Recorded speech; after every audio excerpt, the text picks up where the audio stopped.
4 de junio de 1943. Mexia, Texas. A las 10:02 a.m., el tren de Union Pacific se detuvo con un silbido ahogado sobre las cálidas vías del sur de Estados Unidos. De sus vagones Pullman, con asientos acolchados, aire acondicionado y servicio a bordo, se despidió a 1.850 prisioneros de guerra alemanes. Eran veteranos del Afrika Korps, hombres condecorados, disciplinados, entrenados bajo la firme creencia de que Estados Unidos era una nación débil, materialista y dividida. La doctrina del Reich había enseñado que el sistema estadounidense era demasiado decadente para sostener una guerra larga, que la gente no soportaría sacrificios, que el coloso del capitalismo era una ilusión a punto de colapsar. Pero en ese momento, todavía en la plataforma, los prisioneros observaron algo imposible: farolas en cada esquina, ventanas iluminadas a media mañana, carreteras pavimentadas y silenciosas llenas de autos civiles. Había más electricidad que en cualquier ciudad alemana bajo apagón, y esto era solo un pueblo en el campo de Texas. Esa fue la primera grieta, el comienzo de una transformación profunda que no vendría por la fuerza, sino por la realización. En este video, verá cómo la mayor potencia industrial de la historia destruyó el corazón ideológico del nazismo, no con bombas, sino con producción, electricidad y sándwiches de carne. Pero antes de sumergirnos en los datos, hay una estadística que define esta historia mejor que cualquier discurso. En el apogeo de la guerra, mientras Alemania luchaba por reparar sus trenes de carbón, Estados Unidos construía un barco Liberty cada 4 días, producía más acero que toda Europa combinada, y tiraba más comida por día que la ración semanal de un batallón alemán. Pero el colapso no comenzó ahí. Para los prisioneros, la conmoción fue lo primero. Llegó cuando recibieron un vaso de Coca-Cola fría en un vagón con aire acondicionado, mientras cruzaban un país donde incluso los hilos de maíz brillaban por la noche. Esa no fue una excepción, era rutinario. Y lo que los oficiales alemanes llamaron exageración capitalista, estaba a punto de convertirse en la sentencia de muerte de toda una ideología. Si valora la historia contada con precisión, basada en cuentas reales y documentos olvidados, considere registrarse y dejar su apoyo. Esto ayuda a que este canal siga revelando lo que la propaganda trató de ocultar. El barco Liberty SS Robert E. Peary atracó en Norfolk a principios de agosto de 1943. En él, más de 2.000 prisioneros alemanes, la mayoría de ellos veteranos de la campaña del norte de África, emergieron después del cruce del Atlántico. Durante semanas, habían tratado de racionalizar lo que veían. Un barco que se llamaba a sí mismo provisional, pero cuya ingeniería superaba a muchos cruceros del Reich. Las cabañas estaban limpias, había 3 comidas al día, latas de carne procesada, que parecían publicidad, no alimento. Pero todo se intensificaría cuando tocaran suelo estadounidense. Desde la borda, incluso antes de desembarcar, podían ver grúas eléctricas moviéndose como brazos mecánicos, descargando toneladas con silenciosa precisión. No hay sonido de gritos, órdenes o latigazos, solo el ritmo constante de la productividad. En cuestión de horas, lo que para muchos era una leyenda se convirtió en una verdad visible. Estados Unidos operaba con una capacidad logística que Alemania nunca había alcanzado, ni siquiera en el apogeo del avance sobre Francia. La base naval de Norfolk abarcaba 4.300 acres. Las vías corrían paralelas a los almacenes como nervios de acero. En el puerto 47 barcos estaban atracados simultáneamente, cada uno cargado o descargado con la fluidez de una línea de montaje. Un oficial alemán registró en su diario secreto: cada grúa aquí levanta el peso que necesitaríamos 12 hombres y 2 caballos para mover. Y no se detiene. Nunca se detiene. Los prisioneros estaban organizados en columnas. El camino hacia los trenes que los llevarían tierra adentro estaba bordeado de estacionamientos llenos. Cientos de coches civiles. Un lujo que, en Alemania, todavía estaba restringido a la élite del partido. Un Volks, en 1943, era una promesa política, no una realidad. Allí, los trabajadores tenían bicicletas, cuando las tenían. Aquí, incluso el mecánico parecía tener 2 autos, uno para el trabajo y el otro para la familia. Pero el impacto final de esa mañana aún vendría de las vías. Esperaban vagones de carga, tal vez los mismos 40 hombres u 8 caballos, utilizados en el transporte militar europeo. Lo que encontraron fueron vagones Pullman, turismos con asientos tapizados, convertibles en camas, grandes ventanales, cortinas limpias, aire acondicionado. Los guardias se disculparon por el calor, explicando que el sistema estaba fuera de lo común. Uno de los prisioneros, todavía con uniforme del Africa Corps, murmuró: ¿Se disculpan por esto? Cuando abordaron, se les sirvieron bandejas de metal y cubiertos reales. Para la cena, arroz, carne, verduras, cerveza para algunos. Era lo que se servía a los soldados estadounidenses en tránsito. No hay señales de castigo, venganza o humillación. Solo procedimiento. Una eficiencia envuelta en cortesía. Muchos pensaron que estaban siendo engañados, que era un truco de propaganda. Pero cuando miré por la ventana, todo seguía igual. Los pequeños pueblos de la campiña de Virginia desfilaron como escaparates de otro mundo. Luz eléctrica en las fachadas. Estaciones de tren con paneles informativos en tiempo real. Jóvenes que operan bombas de gasolina mientras mastican chicle. Era más que infraestructura. Fue una demostración continua de poder. Y ese poder no necesitaba gritar. Simplemente funcionó. En un tramo del viaje, cerca de Danville, los prisioneros observaron un patio de ferrocarril. En 30 minutos, vieron 2 trenes ensamblados con precisión quirúrgica, cargados de acero y combustible. Una operación que, en Alemania, llevaría horas y requeriría grandes equipos. Allí, el carbón se apilaba a mano. Aquí, las cintas transportadoras automáticas hicieron el trabajo. El ingeniero Heinrich Müller, un ex técnico de Siemens, observó en silencio y luego señaló: el patio que cruzamos usa más electricidad en una hora de la que consume todo mi vecindario en Berlín en un día. Este era el tipo de datos que la propaganda no podía combatir. Y si a ti también te sorprendió esta brutal comparación entre el consumo de energía estadounidense y alemán, escribe en los comentarios. La logística gana. El viaje en tren a Texas duraría 3 días. Tiempo suficiente para desmontar certezas. Cada ciudad estadounidense cruzada por la noche parecía una aberración energética para los ojos alemanes. Hamburgo, Dortmund, Berlín, todos sujetos a apagones desde 1940. Incluso antes de la guerra, solo el 20% de las granjas en Alemania tenían electricidad. En los IIUU, la electrificación rural ya había alcanzado el 90% solo en Texas. Cada letrero luminoso, cada panadería con ventanas iluminadas, cada casa con 3 o 4 habitaciones iluminadas, servían como un argumento silencioso contra todo lo que los manuales nazis habían enseñado. El silencio entre los prisioneros aumentó. Nadie sabía cómo explicarlo. Algunos todavía decían que era una excepción, otros que todo era un teatro, una puesta en escena para romper la moral. Pero la repetición era demasiado constante, la escala demasiado grande. Era imposible fingir abundancia en 1000 ciudades simultáneamente. Y luego vinieron los detalles. Un joven sargento estadounidense, ofreciendo un sándwich extra a un prisionero, comentó casualmente: si quieres más, solo pregunta. Lo tenemos para todo el tren. Lo que en Alemania era una ración semanal, había un refrigerio. Otro oficial, al ver a los prisioneros curiosos sobre el sistema de enfriamiento de los vagones, explicó que era estándar. Y que muchos de los trenes que cruzaban el país tenían aún más comodidad.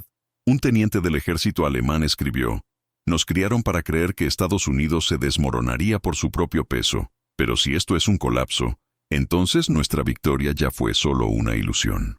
El tren entró en Tennessee al amanecer, y allí, el primer gran impacto aún no había terminado. Porque el verdadero asombro, el más silencioso y definitivo, aún esperaba en las vías, millas más adelante, cuando los prisioneros pasaban por las fábricas de 24 horas, alimentados por ríos de electricidad y ejércitos de trabajadores, muchas de las cuales, para asombro de los alemanes, eran mujeres. El tren llegó a Texas en la mañana del 4.º día. El pesado sol de las llanuras iluminaba el campo, pero lo que impresionó a los prisioneros alemanes no fue el calor o la inmensidad del territorio, sino el olor. En lugar de carbón, azufre o aguas residuales, el aire tenía el aroma del pan recién horneado, la grasa para freír y el grano almacenado. Al desembarcar, un grupo de prisioneros fue conducido al comedor del campo. Esperaban latas frías, sopa fina, pan duro. Recibieron bandejas de metal con arroz caliente, bistec a la parrilla, verduras cocidas y una rebanada de tarta de manzana. Junto a él, una pequeña botella de leche fresca. Para los soldados acostumbrados a compartir una sola lata de sardinas entre dos hombres en Tobruk, esa comida parecía un banquete de oficiales. Pero el mayor impacto vendría después. Al final de la línea, un bote de basura lleno. En el interior, trozos enteros de pan blanco, tallos de lechuga, vasos medio llenos de leche. Un prisionero, Hans Krüger, miró con incredulidad. ¿Lo tiran?, preguntó en voz baja. El guardia estadounidense asintió con un gesto indiferente. Aquí hay mucho. Ese momento para muchos fue más que un choque cultural, fue un asalto psicológico. El Reich había enseñado que Estados Unidos estaba en crisis, que la gente tenía hambre, que la producción era insostenible. Pero ahora veían que incluso los restos de una prisión estadounidense empequeñecían las comidas de un oficial alemán en campaña. En poco tiempo, se convirtió en rutina. El pan venía suave y blanco. La carne se servía todos los días. Había refrescos en ocasiones especiales, huevos para el desayuno e incluso fruta fresca traída de camiones refrigerados. Los prisioneros comenzaron a almacenar trozos de comida en toallas, escondiéndolos debajo de sus camas, por instinto, no por necesidad, sino por recuerdo de la escasez. Un sargento estadounidense se dio cuenta y explicó: «No tienes que quedarte con nada, mañana habrá más. Siempre hay más». En las cartas que enviaron a las familias, los informes adquirieron un tono de confesión. «Estamos bien alimentados, mucho más de lo que nunca hemos estado en el frente». Otro escribió: «Aquí hay más mantequilla de la que hemos visto en 2 años». Pero quizás la mayor sorpresa todavía estaba detrás de escena, en las cocinas. Los presos asignados a trabajar allí vieron el funcionamiento de un sistema alimentario que rayaba en el automatismo. Estufas industriales, refrigeradores eléctricos, camiones que entregaban carne por la mañana y pan por la noche, todo con precisión diaria. Lo que para los estadounidenses era burocracia, para los alemanes era ficción. Un cocinero prisionero, una antigua panadería en Dresde, se desahogó. Tienen harina de sobra, levadura de sobra, y todavía tiran el exceso a la basura. En Alemania, mi panadería cerró por falta de harina, y mi hermano murió por falta de pan. La idea de que la comida podía ser abundante, constante, e incluso despreciada, era más ofensiva que cualquier arma. Los alemanes estaban acostumbrados a ver la escasez como un signo de esfuerzo nacional. El hambre era parte del orgullo. Sufrimiento, una medalla. Aquí, en los Estados Unidos, incluso los prisioneros comían como sargentos. Las mujeres que trabajaban en la cocina, damas voluntarias de la Cruz Roja, a menudo con niños en el frente, trataban a los alemanes con una cordialidad desconcertante. «Buen provecho», dijeron. «¿Más papas?». Ninguno de ellos esperaba escuchar frases como esta, y menos aún con voz femenina. Para los hombres entrenados para ver al enemigo como bárbaro, esto era una rendición de la lógica. Era una abundancia que llegaba sin odio, sin prisa y sin esfuerzo aparente. En un momento simbólico, un prisionero vio a un camión descargar cajas de carne. Le preguntó al conductor cuál era la ración para los soldados. El estadounidense se encogió de hombros. «Nadie raciona la carne aquí, solo gasolina». Era cierto. Mientras Alemania recortaba hasta el 60% del consumo de carne civil para sostener el frente, Estados Unidos mantenía a su población bien alimentada, produciendo más de 23.000 millones de kilogramos de alimentos por año, gran parte de los cuales se exportaban a aliados. Solo de carne enlatada, Estados Unidos produjo más de 1.2 mil millones de latas en 1943, el doble de lo que necesitaba su ejército. Y si te sorprendió este número, más de 1.000 millones de latas de carne producidas en un solo año, escribe en los comentarios: «Poder absoluto». Pero hubo otro tipo de comida que dejó a los prisioneros aún más perplejos: la comida psicológica. Vieron que incluso los civiles comían bien. Los coches escolares distribuían leche a los niños. Las heladerías operaban en pueblos pequeños. Los refrigeradores domésticos eran comunes. Y todo esto durante la guerra. En Alemania, el discurso era claro: para ganar, había que sufrir. Aquí, el discurso parecía diferente. Para ganar, era necesario prosperar. El general Hans von Luck, que pasó por los campamentos estadounidenses en Mississippi, declaró años después: «Su abundancia era una forma de guerra. Demostró que el sistema funcionaba, que la gente no necesitaba ser forzada. Simplemente produjeron más. Pero la lección más difícil aún estaba por venir. porque a medida que los prisioneros asimilaban el tamaño de la abundancia de Estados Unidos, estaban a punto de encontrarse con algo aún más alucinante que la comida desechada, una economía que fabricaba más aviones de los que la Luftwaffe podía derribar. Durante las primeras semanas en el campo de prisioneros, los alemanes todavía estaban tratando de mantener intacta una estructura mental. ¿Era buena la comida? Sí. ¿Fue eficiente el transporte? Además. Pero todo esto podría explicarse como excepciones. Un país grande con vastos recursos, nada más que materias primas. Fue entonces cuando comenzaron a escuchar los números, no de los periódicos, no de los folletos de propaganda, sino de la boca de los soldados estadounidenses, guardias que charlaban casualmente durante los turnos. Para 1943, dijeron, Estados Unidos había producido más de 86,000 aviones militares. El mismo año en que la Luftwaffe, apretujada entre dos frentes, trató de preservar los pocos cientos de cazas operativos que le quedaban. Para los prisioneros, esto parecía absurdo, una exageración típica de la propaganda aliada. Pero luego vinieron las visitas técnicas, trabajo forzado en fábricas agrícolas, aserraderos, talleres ferroviarios. Y allí, con sus propios ojos, vieron los rieles de acero formados por hornos continuos, vigas que salían en serie de los trenes de laminación automáticos, piezas de máquinas apiladas como leña, esperando el transporte. Cada elemento desmanteló el mito de Alemania maestro de ingeniería. El acero estadounidense no era mejor, era más, mucho más. En 1942, Estados Unidos produjo 89 millones de toneladas de acero crudo. Alemania, en el mismo periodo, luchó por mantener la marca de los 20 millones. Y la diferencia no estaba solo en la cantidad, sino en la regularidad. Las fábricas estadounidenses funcionaban en 3 turnos, alimentadas por carbón automatizado, con electricidad confiable y mano de obra sindicalizada. En Alemania, las fábricas estaban bajo amenaza constante. Sabotajes, bombardeos, falta de materias primas, huelgas silenciosas, sabotajes encubiertos. La productividad era errática. En Estados Unidos, era una línea recta hacia arriba. Los guardias del campo citaban números con orgullo, como si recitaran versos. 2 millones de neumáticos por mes, 1,000 barcos Liberty en menos de 3 años, una locomotora cada 22 horas. Y cuando los prisioneros dudaban, eran invitados a ver. El campamento estaba cerca de las instalaciones ferroviarias en Temple y Waco. En una de las obras externas, vieron salir hacia el frente un tren de carga con 80 vagones, solo 48 horas después de haber sido ordenado. Un ingeniero encarcelado, un ex empleado de Krupp, señaló: no discuten la producción, simplemente producen. El impacto no fue solo industrial, era filosófico.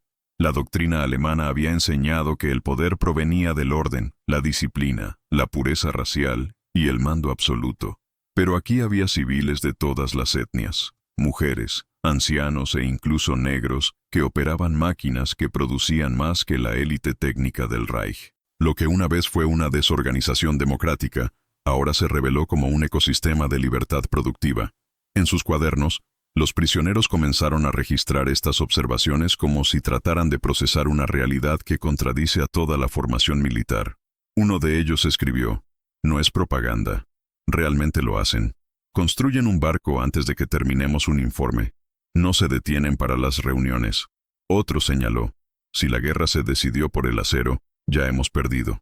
Y estaban los neumáticos, quizás el símbolo más cruel de la comparación. En Alemania, con el caucho natural escaso y los bloqueos navales vigentes, los vehículos militares funcionaban con neumáticos parcheados, a veces hechos de madera. En Estados Unidos, la industria del caucho sintético, creada desde cero tras el ataque a Pearl Harbor, ya producía 750,000 toneladas al año en 1943, suficiente para abastecer no solo al propio ejército, sino también para exportar. El coronel Wilhelm Böhm, capturado en Túnez, escribió en una carta censurada: Estados Unidos creó caucho de la nada, y en un año superó todo lo que nos llevó décadas tratar de desarrollar. La comparación directa con Alemania comenzó a erosionar la estructura del orgullo. En 1941, Alemania produjo 3.800 aviones de combate. Para 1944, Estados Unidos había producido más de 96,000. Solo el modelo B-24 Liberator tenía más de 18. 00 unidades fabricadas, un número superior a todos los bombarderos pesados producidos por el Reich durante toda la guerra. Y si te sorprendió ese número, 18.000 B-24 que salen de las líneas de ensamblaje estadounidenses, escribe en los comentarios. Datos impactantes. Para muchos prisioneros, ya no era una cuestión de ganar o perder. Se trataba de comprender. ¿Cómo pudo un país que había comenzado la guerra desarmado superar la capacidad productiva de la mayor potencia militar de Europa en 2 años? La respuesta estaba en los rieles, en las fábricas, en las cocinas industriales y en los puertos automatizados. Pero también estaba en los rostros de los trabajadores, gente común, sin uniformes, que producía más que habitaciones enteras. La producción era invisible en la publicidad, pero abrumadora en la práctica. Y a medida que los prisioneros asimilaban estos números, se imponía una verdad incómoda. Habían sido enviados al frente contra un enemigo que no solo era más numeroso, sino que dominaba las matemáticas de la guerra con frialdad mecánica. Pero lo que aún no sabían, y pronto aprenderían, es que los estadounidenses no solo producían más, también sabían cómo organizarse, y la próxima gran humillación no vendría del acero, sino la forma en que cada rayo fue entregado al lugar correcto, en el momento correcto, por una nación que operaba como una máquina invisible. Cuando los primeros grupos de prisioneros alemanes fueron transferidos a trabajos supervisados en áreas industriales y agrícolas del interior de Estados Unidos, esperaban encontrar una repetición de lo que sabían, esfuerzo manual, herramientas simples, jerarquía estricta, pero lo que presenciaron fue otra sacudida en su arquitectura de certezas. En la planta de conservas de Campbell, en Missouri, la línea de producción operaba a un ritmo constante. Transportadores automatizados, sensores mecánicos, calderas con regulación electrónica de temperatura, cientos de latas que aparecían cada minuto. ¿Los operadores? La mayoría de ellos eran mujeres menores de 30 años y caballeros jubilados. Un prisionero de infantería escribió: en Alemania, necesitábamos 10 hombres para hacer lo que 2 mujeres estadounidenses hacen aquí, sonriendo. En otra asignación, se envió un grupo a Republic Steel, donde fueron testigos de una planta que procesaba más de 2 millones de toneladas de acero al año con solo 3.000 empleados, una relación que parecía imposible para los estándares del Reich. Allí, el acero estaba formado por brazos hidráulicos y controlado por paneles eléctricos. El calor era el mismo, pero el esfuerzo era menor. La fuerza no provenía de los músculos, provenía de la corriente eléctrica. En Alcoa, en Tennessee, el aluminio, un material estratégico y escaso en Europa, se producía en bloques masivos, se fundía hasta la pureza industrial y se apilaba con grúas autónomas. Para la Luftwaffe, que había sufrido una falta de aluminio desde 1941, esa vista fue casi una provocación. Un expiloto señaló: acumulan lo que tratamos como oro. Pero quizás el mayor impacto fue en la planta de Ford en Dearborn, Michigan. Los prisioneros seleccionados para ver la línea de montaje del B-24 Liberator fueron sometidos a un espectáculo logístico que no coincidía con ningún manual militar. Cada 55 minutos, un bombardero completo salía de la línea listo. Las piezas procedían de más de 400 proveedores, coordinados por telégrafos, hojas de cálculo mecánicas y tableros de flujo magnético. Allí, la guerra dejó de ser una cuestión de fuerza y se convirtió en una cuestión de método. Las mujeres, con pañuelos atados a la cabeza y ropa de trabajadora, comandaban máquinas remachadoras, controlaban soldaduras, calibraban medidores con una precisión que desafiaba los prejuicios más arraigados. La superioridad del trabajo forzado, enseñada por la doctrina del Reich, se disolvió frente a la eficiencia del trabajo voluntario, sin látigo, sin perro, y aún así más aviones, más piezas, más resultados. Algunos prisioneros trataron de encontrar fallas, de racionalizar la diferencia. Tienen más recursos, dijeron, pero la verdad surgió en la práctica. Donde Alemania dependía de la obediencia, Estados Unidos operaba de forma autónoma. Donde el Reich castigó el error, los estadounidenses corrigieron el proceso. El ingeniero técnico Ludwig Werner escribió: aquí, el error no es una vergüenza, son estadísticas, y se elimina como variable. Lo que parecía un caos, trabajadores riendo, radios encendidas, libertad en los descansos, era en realidad un sistema estable, basado en la inteligencia colectiva y el uso extremo de la electricidad. La ironía de esta historia es que la solución siempre estuvo frente a ellos. No fue el miedo lo que produjo, era la máquina. Si te gusta desentrañar estos hechos y ver cómo la ingeniería superó la tiranía, muestra tu apoyo. Dale me gusta y suscríbete para que podamos brindarte contenido más detallado. En los campos agrícolas, el shock continuó. Tractores de orugas, máquinas que cosechaban, separaban y embolsaban granos sin intervención humana directa. En un rancho en Kansas, los prisioneros vieron a 4 mujeres procesando en un turno el equivalente a la producción semanal de todo un pueblo en Baviera. Uno de ellos, de menos de 1,60 m de altura, operaba un tractor de 30 toneladas. Si esto es decadencia, señaló un prisionero, entonces no entendemos nada más. La superioridad no era solo material, era sistémica. El sistema estadounidense toleraba los fracasos, entrenaba para la eficiencia, recompensaba la innovación. A diferencia del rígido militarismo del Reich, donde el orden venía de arriba y la duda era traición, aquí el error se trataba como parte del proceso, y eso produjo más, produjo mejor. Y, lo más doloroso para los prisioneros, se produjo sin la presencia constante de un comandante. Pero todavía había un factor que los prisioneros no entendían, algo que parecía inconsistente con tal organización.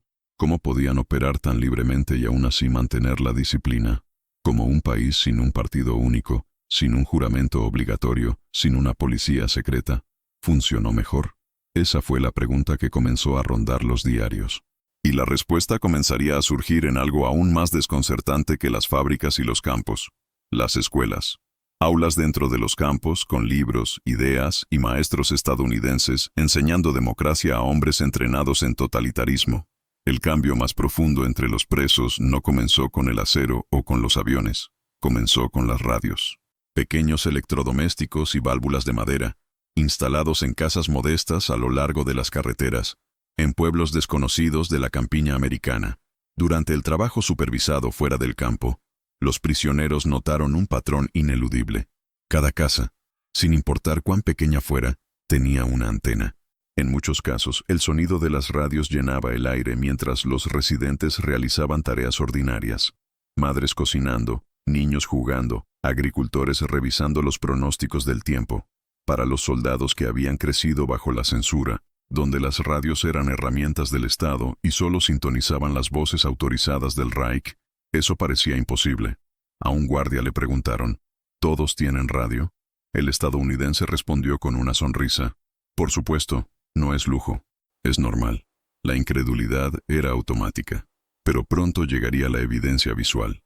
Estaciones de servicio con radios que reproducían música, ferreterías que transmitían juegos de béisbol, autos estacionados con sonido.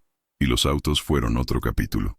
A los alemanes se les enseñó que el coche del pueblo era una promesa del Führer, algo que se ganaba con trabajo duro y lealtad. Pero en los Estados Unidos, los trabajadores, los empleados e incluso los basureros tenían automóviles. No solo automóviles, sino también radios, tapicería e incluso calentadores. Un prisionero señaló, tienen lo que nos prometieron, y ahora lo han hecho. Cuando se les preguntó sobre la cantidad de automóviles en circulación, escucharon una respuesta simple. Tenemos más automóviles que teléfonos. En el campo, comenzaron a observar la vida cotidiana de los guardias. Su ropa era buena, pero sin ostentación. Sus relojes funcionaban. Sus botas estaban limpias, pero no lustradas para los desfiles. Las esposas de los capataces venían de visita con vestidos sencillos y, sin embargo, conducían sus propios vehículos. Tenían refrigeradores, agua corriente, lavandería eléctrica. Uno de ellos preguntó, ¿todas las mujeres conducen? El guardia respondió, por supuesto. Necesitan ir al mercado, a la iglesia, a trabajar. Ese fue el shock. Mientras Alemania centralizaba el esfuerzo bélico, quitando derechos y propiedad civil en nombre del sacrificio, Estados Unidos mantenía el nivel de vida. Producían más y vivían mejor. Las casas tenían ventiladores eléctricos, camas con colchones de resortes, duchas de agua caliente y refrigeradores en casi todos los hogares. La propaganda nazi decía que los estadounidenses vivían en crisis, que estaban al borde del colapso social. Pero los prisioneros vieron algo más, una sociedad funcional, bien surtida y tranquila. Lo que para ellos era un símbolo de privilegio, aquí era todos los días. En un momento simbólico, Un prisionero asignado a limpiar el área de descanso de los guardias encontró un gabinete con alimentos envasados, dulces y conservas. Tomó una caja de cereales y preguntó si era para oficiales. El guardia se rió. «Esto es para niños. Hay en todas partes». El soldado no respondió. Simplemente señaló. Otro episodio marcó el comienzo del silencio. Durante una conversación, un grupo de prisioneros acusó a los estadounidenses de mentir sobre la producción de aviones. Un sargento solo señaló al cielo. 3 bombarderos B-17 pasaron en formación. Luego vinieron otros 6. Luego más. Era un flujo constante. No un desfile. Fue logística. La arrogancia alemana comenzaba a desmoronarse. Al principio, se defendieron con sarcasmo. Luego, con silencio. La realidad era demasiado grande para ignorarla. Con cada nueva evidencia, una radio encendida, una casa con 2 autos, una fábrica que funcionaba por la noche con luz eléctrica, la narrativa oficial que habían aprendido parecía más frágil. Los guardias notaron el cambio. Los prisioneros hablaban menos, miraban más. El oficial Friedrich Hallmann escribió en su cuaderno: «Tienen más de lo que necesitaban, y sin embargo, producen como si escasearan». Y ahí estaba el detalle final, la sonrisa. El estadounidense promedio sonrió. Los guardias sonrieron. Los conductores sonrieron. Los trabajadores sonrieron. No era una sonrisa artificial. Era un reflejo de aquellos que sabían que había estabilidad. Quizás, fue el golpe más difícil de digerir, porque demostró que ese sistema, sin un solo partido, sin saludo obligatorio, sin censura, funcionaba. La aceptación no vino con un discurso. Vino con la repetición, la consistencia de los hechos, la fábrica que nunca cerró, el tren que nunca llegaba tarde, la comida que siempre llegaba, la luz que nunca falló, la radio que nunca silenció. Es la verdad que, poco a poco, dejó de ser impugnada. Pero había algo que aún no sabían, algo que pondría toda esta abundancia en perspectiva, porque tan impresionante como la producción, era lo que Estados Unidos era capaz de mover. Y la logística que llevó un tanque desde Detroit hasta el corazón de Normandía era más grande que cualquier cosa que Alemania hubiera tratado de planear. La primera vez que Ludwig Voss vio el silo de grano en funcionamiento, pensó que había un error. El sonido no era el de los trabajadores, sino el de los motores. Las cintas transportadoras llevaban el maíz a la cúpula. Los elevadores internos apilaban las bolsas automáticamente. Los ventiladores industriales mantuvieron la temperatura constante. Él, un ingeniero civil formado en Múnich, nunca había visto eso en Alemania. Estaba en un pequeño pueblo de Arkansas, un pueblo, en su opinión técnica, y allí, en medio del campo, había más electricidad empleada en un solo silo que en toda la estación de ferrocarril de Nuremberg. El número era asombroso. Estados Unidos tenía, en ese momento, más de 1.500 plantas hidroeléctricas en funcionamiento. Ciudades de 10.000 habitantes funcionaban con alumbrado público nocturno, refrigeradores continuos, cines y lavanderías automáticas. Mientras Berlín racionaba la electricidad después de las 9 p.m., los pueblos agrícolas estadounidenses brillaban hasta que cerró el último bar. Para los técnicos del Reich, esto no era solo abundancia, era un anacronismo. ¿Cómo podría una sociedad que no usaba uniformes, marchas y obedecía consignas haber planeado y ejecutado una infraestructura nacional superior a la de cualquier poder centralizado en Europa? Voss comenzó a grabar comparaciones. Las estaciones de tren estadounidenses tenían paneles de distribución alimentados por energía continua, con interruptores automáticos y relés térmicos.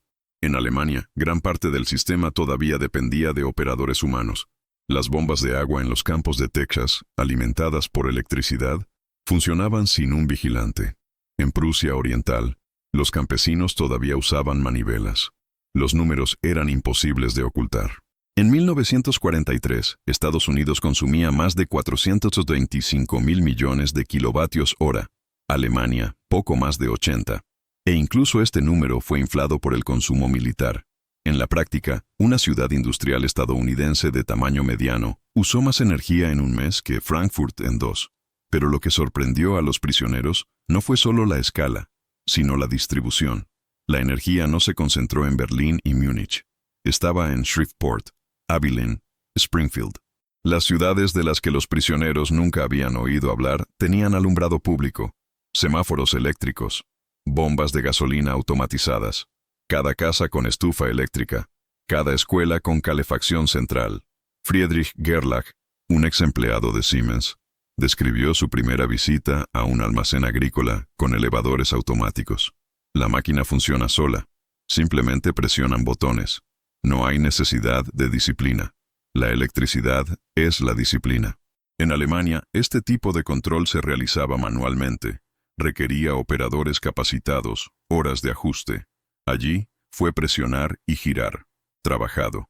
Otro grupo de prisioneros, asignados al mantenimiento del ferrocarril, fue llevado a una estación en la zona rural de Illinois. Había paneles automáticos, luces de advertencia, relés electromagnéticos.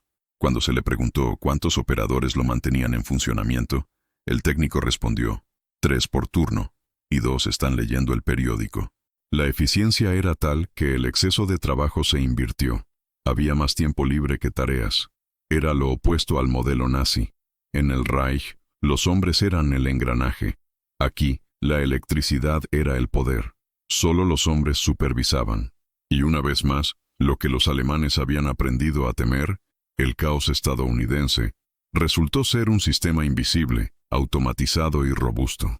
En un informe interno preparado por oficiales técnicos alemanes capturados, se destacó una observación. La América rural está al menos 2 décadas por delante de la Alemania urbana. La declaración no solo fue degradante, fue definitivo. Dijo, en otras palabras, que incluso si Alemania ganara militarmente, nunca alcanzaría el nivel de infraestructura del enemigo. Y había más.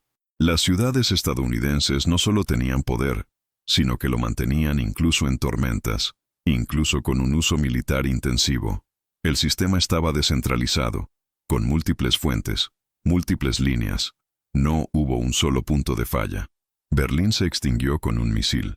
Chicago todavía estaba iluminada con 3 plantas en redundancia. Wilhelm Nagel, técnico de radiocomunicación, lo resumió en una nota oculta. Lo que llamamos modernidad, aquí está el suelo. Y si crees que eso fue todo, estás equivocado, porque mientras los alemanes se desmoronaban ante la electricidad estadounidense, aún no habían visto lo que vendría después.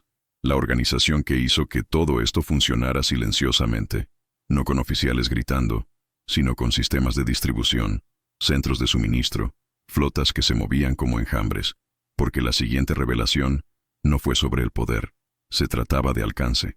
La máquina que llevó un tanque de fábrica al frente y otro al mismo tiempo, al día siguiente. La noticia llegó al campo como un rumor absurdo. Se dijo que en una ciudad llamada Willow Run, Michigan, los estadounidenses producían un bombardero B-24 por hora. La mayoría de los prisioneros se rieron. Era matemáticamente imposible. Un avión de más de 18 metros de largo, 4 motores, docenas de sistemas hidráulicos, armas pesadas, que no fue construido como se ensambla un automóvil. Pero luego vinieron los informes de aquellos que fueron asignados a tareas cerca del ferrocarril industrial. Desde un punto elevado, a lo lejos, podían ver el complejo. Varios galpones interconectados, de más de 1 kilómetro de largo. Un tren entero de bombarderos tirando a cada paso. Un prisionero llamado Dietrich, ingeniero aeronáutico, guardó silencio durante horas después de observar la escena. Escribió solo una oración en su diario. No construyen aviones, los cultivan. La línea de montaje se inspiró en la de los automóviles, pero adaptada para la guerra. Cada etapa tenía estaciones de soldadura, prensas, grúas, instrumentos calibrados, mujeres remachando fuselajes, negros supervisando la calidad, adolescentes que manejan máquinas con precisión quirúrgica. Eso no fue solo producción. Fue un desglose visual de lo que el Reich había enseñado como el orden natural de las cosas. En la ideología nazi, la tecnología era el dominio de la raza superior, de la élite de la ingeniería. Aquí, estaba en manos de todos, y con resultados indiscutibles. Solo la línea de ensamblaje de Willow Run produjo 8.685 B-24 Liberator entre 1942 y 1945. Un promedio de 650 por mes. Toda la Luftwaffe nunca soñó con este ritmo. En 1944, el Tercer Reich había logrado fabricar solo 3.500 aviones en su pico de producción, contando todos los modelos. Un solo complejo estadounidense superó el esfuerzo concentrado de una superpotencia. Y si esa estadística te impresiona, una fábrica estadounidense que produce más aviones que toda la Luftwaffe, escribe en los comentarios, la logística gana. Los prisioneros trataron de racionalizar. Dijeron que los aviones debían ser frágiles, que se estrellarían. Pero luego comenzaron a ver fotografías. B-24 cruzando océanos, B-17 regresando con agujeros de artillería y aún aterrizando en una sola pieza. Pilotos estadounidenses, sonriendo, diciendo que sus aviones absorbieron el impacto y continuaron volando. Era una ingeniería menos sofisticada en detalle, pero más resistente en general. Pero el punto de inflexión llegó con una observación que nadie esperaba. Una mujer estadounidense, de unos 50 años, con anteojos gruesos y manos callosas, estaba operando una soldadura de precisión en una turbina. Uno de los prisioneros comentó algo despectivo. «Este no es un trabajo de mujeres». El guardia miró y respondió: «Ella suelda mejor que tú». El silencio que siguió fue el mismo que se apoderaría de los campos en las semanas siguientes, porque los aviones seguían saliendo, las piezas seguían llegando, y ninguno de los trabajadores vestía uniforme. Allí, en la práctica, se derrumbó el trípode ideológico del Reich: superioridad racial, disciplina militar y jerarquía técnica. Estados Unidos, con su mezcla de etnias, libertades y aparente desorganización, había creado un ecosistema de producción tan eficiente que hacía que pareciera que los alemanes todavía estaban en la era del vapor. Y la verdad más dolorosa era visible a simple vista. Mientras Alemania escondía fábricas en minas y cuevas para sobrevivir a los bombardeos, Estados Unidos ensamblaba sus aviones a la luz del día, con techos de vidrio, en cobertizos ventilados. No había miedo. Hubo exceso. El general prisionero Otto Thaler lo resumió amargamente: «Estamos luchando contra una fuerza que no entendemos. No tienen orden, no tienen miedo, no tienen límites». Y lo que los prisioneros aún no sabían era que esos terroristas, nacidos cada hora, todos los días, no eran la última carta. Porque después de ver lo que el suelo estadounidense era capaz de crear, verían lo que el cielo estadounidense era capaz de transportar. La flota que transportaba tanques por encima de las nubes estaba a punto de cruzar el Atlántico, y nada de lo que poseía el Reich podía detenerla. El descubrimiento final no vino con explosiones, ni con desfiles militares. Vino con la rutina. Lo que más impresionó a los prisioneros en los meses posteriores a su llegada fue su constancia. El sonido de las fábricas nunca cesó. El silbato del cambio de turno sonaba 3 veces al día, todos los días. No había domingos. No hubo interrupciones. En Republic Steel, los hornos todavía estaban encendidos a las 3 a.m. En Packard, los motores de tanque se probaron bajo la lluvia. En el campo agrícola de Nebraska, los tractores cosecharon hasta el último rayo de sol. Las fábricas estadounidenses operaban con una precisión silenciosa, en 3 turnos permanentes: día, noche y amanecer. Y lo más inaceptable para los alemanes: trabajadores bien pagados, bien vestidos y bien alimentados. Contrariamente a la imagen propagada por el Reich, de que el capitalismo había esclavizado a su pueblo, los prisioneros encontraron otra realidad: trabajadores con su propia casa, cuenta bancaria, coche en el garaje y carne para el almuerzo. Y sin embargo, productivo, disciplinado sin miedo, entrega de resultados sin la presencia de supervisores armados. El soldado Hans Weber lo describió en su cuaderno: «En Alemania dijimos que el trabajador era débil, subversivo y perezoso. Aquí, mueve la guerra y cena mejor que un oficial de la Wehrmacht».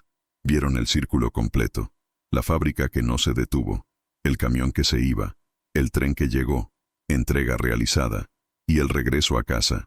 Para la cena, roast beef. En la radio, Glenn Miller. En la parte trasera de la casa, niños limpios y alfabetizados. Este trabajador era el mismo que producía piezas de bombarderos, conducía tractores de 30 toneladas, apilaba cajas de municiones. No era un esclavo, era un ciudadano. Y esto rompió la lógica del Reich en silencio. En una visita a un centro ferroviario en Missouri, un ex operador de Reichsbahn prisionero vio a 2 jóvenes afroamericanos operando una locomotora eléctrica con 80 vagones de carga. En su país, se les prohibiría entrar en el carro. Aquí, eran jefes de sección. Cuando se le preguntó sobre la calificación técnica, recibió la respuesta: «Pasaron por una escuela técnica. Son buenos en lo que hacen». El prisionero no escribió nada ese día, pero su semblante fue descrito como de alguien que finalmente entendió. En otro episodio, en la fábrica de Douglas, los prisioneros vieron un turno completo reemplazado por otro en menos de 15 minutos.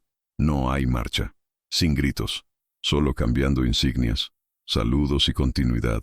La fila nunca se detuvo, como un corazón artificial. El tiempo, allí, era un recurso sagrado.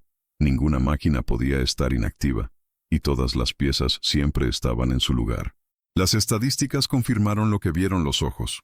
En 1943, más del 65% de la industria estadounidense operaba en turnos continuos, y el 40% de los trabajadores en las líneas eran mujeres. En Alemania, el uso masivo de trabajos forzados, a menudo de prisioneros agotados, redujo la eficiencia.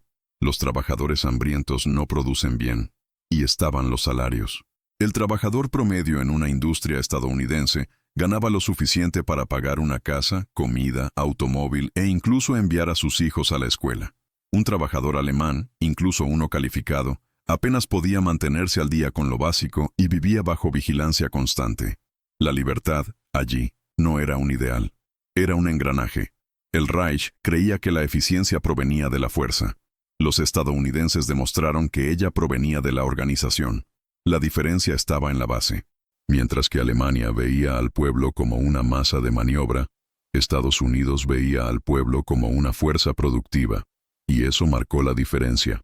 August Klein, un ingeniero prisionero, señaló: en Alemania, el trabajador obedece. Aquí, colabora. La línea de montaje era la nueva trinchera, y allí, el soldado estadounidense no llevaba un rifle, llevaba una llave inglesa, un bolígrafo técnico, una mesa de torsión, y ganó bonificaciones por productividad. Fue tratado con respeto. Tenía derecho a descansar. E incluso entonces, o debido a eso, produjo más.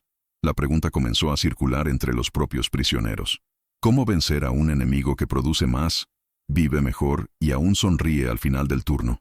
Porque la guerra que imaginaban, tanques, batallas, mapas, era solo la superficie. La verdadera guerra se ganó detrás de muros de acero, en fábricas que nunca dormían, en ciudades que nunca oscurecían. Y si todo esto ya parecía insoportable, una nueva humillación estaba en camino, porque los prisioneros estaban a punto de descubrir que Estados Unidos no solo producía y distribuía, sino que reciclaba. Reutilizaron cada tornillo, cada cápsula, cada gota de aceite. El enemigo, al que llamaban consumista, también fue el más eficiente. Y la siguiente verdad vendría directamente de los contenedores de basura industriales. Cuando los prisioneros alemanes llegaron al campo de Hereford en Texas, esperaban lo peor. Cruzaron las puertas con los hombros rígidos, preparados para la suciedad, la escasez y el frío institucional de las celdas sin alma. En cambio, se convierten en calles, callejones perfectamente nivelados, filas simétricas de viviendas de madera, redes eléctricas, tanques de agua elevados, plomería subterránea. Uno de ellos murmuró, confundido: esto no es un campo, es una ciudad. Y de hecho, lo fue. Con capacidad para más de 5.000 prisioneros, el campo tenía su propia central eléctrica, una cocina central mecanizada, un hospital con alas separadas, un quirófano, dentistas e incluso un sistema de biblioteca con más de 1.000 volúmenes, algunos en alemán, otros traducidos por los propios guardias. Con cada paso, más disonancia. Duchas con agua caliente regulable, tirar de la cadena en los baños, cafeterías con ventiladores de techo y música ambiental, radios que reproducían noticias de Washington, no propaganda, y el olor del pan que se hornea justo después del amanecer. La cafetería recibía harina diariamente. La panadería de la casa hacía lotes de pan blanco con levadura fresca. En la Alemania sitiada, el pan era escaso, negro y a menudo mezclado con aserrín para rendir. Allí, estaba suave, caliente y servido con mantequilla. Pero el verdadero colapso vino del hospital. Los médicos estadounidenses, con batas limpias e instrumentos estériles, trataron a los heridos alemanes con penicilina, una droga que muchos oficiales ni siquiera sabían que existía. Un prisionero con una infección en el tobillo estaba preparado para la amputación, pero en 3 días caminaba sin dolor. Eso no era compasión, era protocolo, tratamiento igual, rápido y eficaz. El sistema de calefacción a vapor aportó calor a cada alojamiento. Incluso en el invierno tejano el frío nunca se convirtió en un problema. Las camas tenían colchones de muelles. A cada prisionero se le dio un uniforme limpio, toallas lavadas, jabón. No había cadenas. Los guardias estaban armados, pero no gritaban. Y a diferencia del sistema nazi, no fomentaban la denuncia ni la denuncia. Se respetó el silencio. Para los oficiales de mayor rango, la humillación fue completa. Se les había dicho que esperaran decadencia, un enemigo desorganizado, débil y moralmente corrupto. Pero los campamentos mostraron otra verdad. La comodidad no era una concesión, era estándar. Los alemanes creían que el mundo se estaba derrumbando excepto bajo la bandera de la esvástica. Y sin embargo, aquí estaban, alojados con más dignidad que muchos soldados del eje en combate. Las cocinas industriales trabajaban con horarios automatizados, cortadores de verduras operados con manivelas. Enormes ollas se calentaban con calderas de gas. Cada comida siguió criterios nutricionales. Carne roja 3 veces por semana, huevos los domingos, ensaladas con aderezo de vinagre, café servido en jarras metálicas con leche condensada. El prisionero Karl Menzel, que había luchado en la línea Gustav, registró en su carta censurada: la humillación no es una derrota. Está siendo tratado mejor como un enemigo aquí que como un soldado en casa. La lógica se rompió por completo. El campo no era un instrumento de castigo. Fue un escaparate involuntario de un modelo civilizatorio basado en la eficiencia. Y, paradójicamente, esto lo hizo aún más impactante. No hubo intentos de conversión, adoctrinamiento, lavado ideológico. Había funcionamiento. En cada gesto, la estructura estadounidense dijo: somos tan fuertes que podemos tratarlos con respeto, incluso si vinieron a matarnos. Los guardias explicaron las reglas con paciencia. Las órdenes llegaron en voz baja. La disciplina se mantenía mediante la rutina, no mediante el terror. Cuando un prisionero preguntó por qué había una radio en la cafetería, el cocinero respondió: para que no tengan sus pensamientos solos. Fue un golpe invisible, porque era sutil. No se presentó.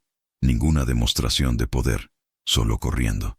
Pero el golpe más fuerte aún estaba por llegar, porque dentro de ese campo había algo que los alemanes nunca imaginaron que verían: escuelas. Aulas con maestros estadounidenses que enseñan democracia, economía de mercado e historia universal. No se requería que los prisioneros asistieran, pero muchos asistieron, y en silencio.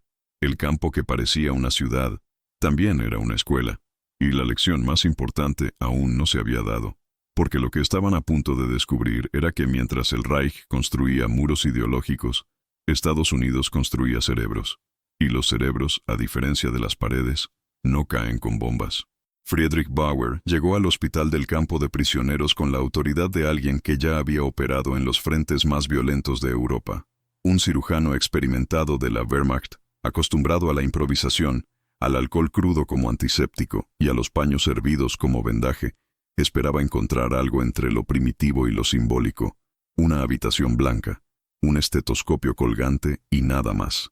Pero lo que vio ese día de 1944 destrozó no solo sus expectativas, rompió su eje moral. El quirófano del campo contaba con iluminación con lámparas articuladas, una plataforma giratoria con cerraduras, instrumentos esterilizados en autoclave, tensiómetros y 2 asistentes listos para cada operación. En el fondo, una joven enfermera estaba preparando jeringas con una sustancia que Bauer solo había visto en documentos clasificados: penicilina. Un soldado alemán, herido después de un accidente en la cerrajería del campo, había desarrollado una infección agresiva en la pierna. En el Reich, eso sería la amputación o la muerte por septicemia. Pero allí, sin consulta, sin duda, el médico estadounidense administró 3 dosis en 2 días. En el tercero, el paciente ya se estaba levantando de la camilla. Bauer pidió ver el archivo. Estaba todo lleno: temperatura, evolución, reacción al antibiótico. El nombre del prisionero escrito correctamente. Pidió visitar la enfermería. Vio a otros soldados alemanes siendo vendados. En un ala aislada, un prisionero con tuberculosis fue mantenido bajo cuidados especiales, con una máscara protectora y monitoreo constante. Bauer preguntó, casi por reflejo, si este hombre no representaba ningún riesgo. El médico estadounidense respondió simplemente: Por eso lo aislamos. Pero tiene derecho a tratamiento. El impacto fue silencioso, pero devastador. Friedrich Bauer se sentó en un banco de madera en la parte trasera de la enfermería. No habló con nadie. Miró al suelo.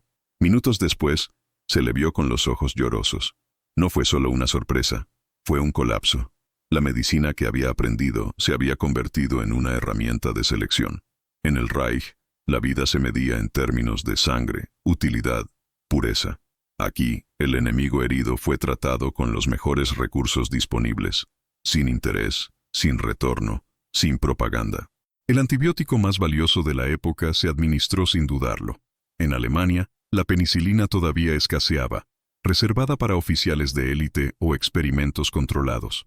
En muchos hospitales civiles, las amputaciones todavía se realizaban con sierras de mano y morfina diluida. En los campos de concentración, los heridos morían lentamente, sin anestesia. Allí, en el corazón de Texas, en un hospital improvisado para enemigos, se aplicaba abundantemente. El diario de Bauer registra: «Hoy vi la medicina como debería ser. Hoy entiendo lo que es la civilización». Ese fue el punto de quiebre. Ya no era una cuestión de técnica. Se trataba de ética. El enemigo, que según el Reich estaba moralmente podrido, demostró ser no solo funcional, sino compasivo. La superioridad estadounidense no estaba solo en tanques, en aviones, en fábricas. Estaba en los principios que guiaban su uso. Bauer pidió visitar el almacén. Quería entender cómo mantenían las existencias. Descubrió que había rutas de suministro regulares, informes de consumo, estandarización de medicamentos, control de temperatura, eliminación correcta. Preguntó cuánto de eso fue improvisado. La enfermera respondió: «Eso es estándar. Es así en todos los hospitales, incluso en las zonas rurales». El médico alemán no respondió. Simplemente miró a su alrededor, contemplando la escena. Al final de la tarde, regresó al cuartel. No dijo una palabra en el camino. Allí terminó más que una creencia. Una doctrina estaba terminada. La idea de que el poder provenía de la rigidez, la limpieza racial, la frialdad funcional. Ante los ojos de un médico formado en Berlín, el imperio del acero se derrumbó frente a una jeringa con penicilina. Y lo que Bauer aún no sabía, lo que los otros prisioneros tampoco sabían, es que los estadounidenses apenas estaban comenzando. Porque mientras el Reich quemaba libros y adoctrinaba a los soldados, Estados Unidos enseñaba a los prisioneros a leer, a escribir, a pensar. La próxima batalla no se ganaría con pólvora, sino con ideas. Y esas ideas estaban a punto de entrar por la puerta del aula. A fines de la primavera de 1944, los prisioneros del campo de Herford comenzaron a ser asignados a trabajos externos. No era un castigo, era rutina. Granjas, fábricas, molinos, aserraderos. Muchos alemanes temían la humillación, la explotación, el trabajo inhumano. Esperaban látigos, barro y viajes sin propósito. Pero pronto, lo que encontraron les hizo dudar de su propia memoria ideológica.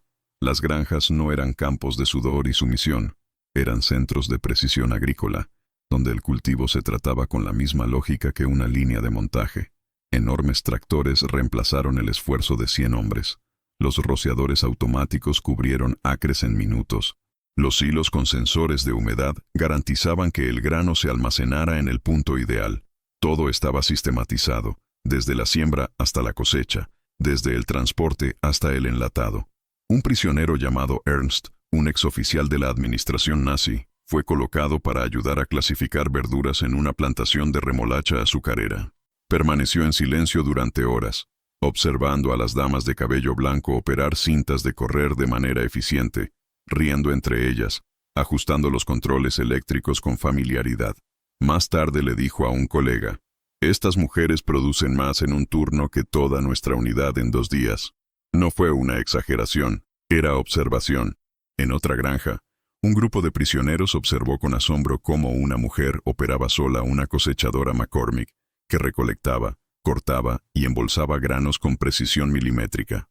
Se les informó que esta señora tenía 62 años. Y fue en este entorno, donde esperaban vergüenza, donde encontraron respeto. Los dueños de las granjas los trataron con cortesía. Les explicaron el funcionamiento de las máquinas. Les dieron agua dulce. Preguntaron por sus familias. Algunos incluso recibieron revistas en alemán como una forma de hacer el trabajo más tolerable. No había guardias con perros. No hubo gritos. Había instrucción, técnica, eficacia. En un aserradero en Arkansas, los prisioneros vieron troncos de madera cortados, moldeados y apilados por sistemas mecánicos que no requerían un esfuerzo bruto. Un operador solitario, con guantes de cuero y lápices detrás de la oreja, controlaba todo con palancas y botones. La madera se midió, procesó y empaquetó para la exportación. Un oficial alemán murmuró: «En Alemania usamos 4 hombres para hacer esto. Aquí usan 1 y lo hacen mejor». Y es en este punto de la historia que entra en juego una estadística. En 1943, Estados Unidos producía 5 veces más alimentos procesados que toda la Europa ocupada, y con solo la mitad de la fuerza laboral en el campo. Si este número también te sorprende, escribe en los comentarios. Datos impactantes. Para los prisioneros, el shock llegó en forma de rutina. Las mujeres, los ancianos, los negros e incluso los adolescentes, todos participaron en el sistema productivo sin comprometer la calidad. Esto no era un caos, era poder. La eficiencia estadounidense no nació de la represión, sino de la libertad. No dependía del miedo, sino del método. El trabajo esclavo del Reich, basado en la disciplina y el castigo, demostró ser inferior, lento, limitado, inestable. Los prisioneros, una vez entrenados para despreciar el modelo estadounidense decadente, comenzaron a admirar lo que veían. No solo eran más rápidos, eran más inteligentes y gratis. Y esta libertad no causó desorden, produjo riqueza. Karl Hoffmann, que había trabajado en un campo de trabajo en Polonia, escribió en secreto: «Hoy vi a una señora con bata blanca operar una prensa de frutas que produciría más litros por hora que 10 de nuestros agotados trabajadores. Sonríen mientras producen. Sangramos y somos reemplazados». En poco tiempo, los prisioneros comenzaron a imitar los métodos, sugerir mejoras, pedir operar equipos. Los supervisores estadounidenses se lo permitieron. Elogiado. Corrigieron con paciencia. El trabajo dejó de ser un castigo y se convirtió en aprendizaje. La disciplina impuesta por el miedo fue reemplazada por la curiosidad. La transformación fue visible. En lugar de resistencia, hubo atención. En lugar de arrogancia, hubo un silencio respetuoso. Y dentro del silencio se formó una pregunta: ¿cómo luchar contra un pueblo que construye de esta manera? ¿Quién enseña, alimenta y da la bienvenida, incluso al enemigo? La admiración no provino de una derrota en el campo. Nació en la convivencia, en el funcionamiento, en el orden sin opresión. Y lo que los prisioneros aún no sabían es que esta lógica no se limitaba al suelo. Voló, cruzó océanos en barcos invisibles, porque la próxima revelación no vendría de tractores o prensas. Vendría de contenedores llenos de armas, suministros y vehículos que cruzan el Atlántico. Y los alemanes estaban a punto de descubrir que mientras contaban proyectiles, los estadounidenses contaban toneladas. A fines de 1944, los campos de prisioneros en los Estados Unidos ya no eran solo almacenes para soldados rendidos, sino que se habían convertido en centros de transformación silenciosa. Mientras los cañones rugían en Europa, en el interior de América se abrió otro frente, sin armas, sin uniformes, sin consignas, el frente de la idea. Y el arma era la educación. Los primeros platos fueron voluntarios, casi discretos. Lecciones básicas de inglés, gramática funcional para una comunicación mínima. Pero a medida que los prisioneros se acostumbraron a la estructura estadounidense, los horarios, el respeto, la previsibilidad, la curiosidad creció. Los libros comenzaron a circular, diccionarios bilingües, pequeñas antologías. Luego vinieron las clases de historia, ciencias políticas, economía, algunos dirigidos por maestros locales, otros por refugiados alemanes que habían escapado del Reich. Al principio, muchos de los prisioneros reaccionaron con sospecha. Pensaron que se enfrentaban a propaganda disfrazada. Pero no hubo imposición, solo había exposición. Cada clase comenzó con una pregunta. Cada argumento fue impugnado con otro.